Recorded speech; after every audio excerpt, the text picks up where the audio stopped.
Once upon a time, in the ancient city of Rome, there lived a man named Lucius. He was not rich, nor was he powerful, but he carried a quiet strength within him. Lucius had faced many hardships in his life, loss, failure, and betrayal, yet he never seemed to break. His friends often asked him, "How do you remain so calm when life treats you so unfairly?" Lucius would smile and say, "I follow the Stoic way." Lucius was a student of Stoicism, a philosophy that taught him how to endure suffering without complaint and how to find strength in adversity. He believed that life was not about what happened to him, but about how he responded. One day, a young man named Marcus came to him, desperate for guidance. Marcus had lost his family in a fire, and his heart was filled with grief. He felt broken, as if he could never recover. "Teach me," Marcus begged, "how to be strong like you." Lucius nodded and began to tell Marcus a story. "Long ago," he said, "there was a great Stoic philosopher named Epictetus. He was born a slave, his body weak and his life filled with suffering. Yet he became one of the wisest men of his time. Do you know why? Because he understood that some things are within our control, and some are not. We cannot control the fire that—" Marcus listened carefully, but his heart was still heavy. "It is easy to say these words," he replied, "but how do I live them? How do I stop the pain?" Lucius placed a hand on his shoulder. "You do not stop the pain," he said. "You learn to carry it.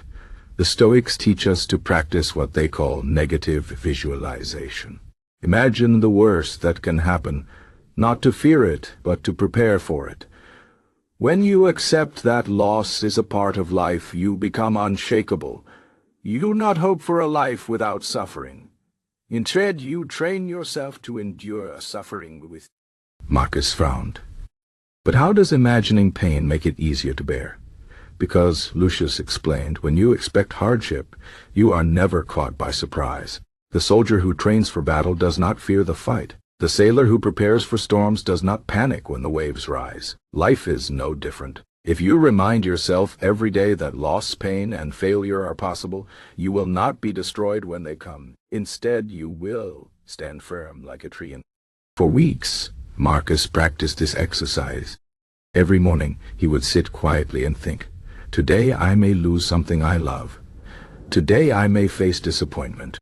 At first, it felt grim, even frightening. But over time, something changed. He noticed that his fear began to shrink. When small troubles came, a missed opportunity, a harsh word from a friend, he no longer reacted with anger or despair. He simply acknowledged them and moved forward. One evening, Lucius took Marcus to the edge of the city, where an old olive tree stood. Its trunk was twisted and scarred from years of storms, yet it still bore fruit. "Look at this tree," Lucius said. "It has been struck by lightning, torn by winds, and stripped of its leaves many times. Yet it still grows. Do you know why? Because its roots run deep." Stoicism is like those roots. When you train your mind to accept hardship, you build resilience that cannot be broken. Marcus began to understand. He realized that grit was not about being fearless or emotionless. It was about facing fear and emotion without letting them control him. He learned to ask himself one question whenever hardship struck. What can I do about it? If the answer was nothing, he let go. If the answer was something, he acted. Years passed, and Marcus became known for his strength. People came to him in their own moments of despair, just as he had once come to Lucius. He shared with them the lessons of Stoicism, the power of acceptance, the importance of preparation, and the wisdom of focusing only on what they could control. One day, a terrible plague swept through the city. Many fell ill, and fear spread like wildfire. People hoarded food, abandoned their sick loved ones, and turned on one another in desperation. But Marcus remained calm. He helped where he could, comforted the dying, and reminded those around him that panic would not save them.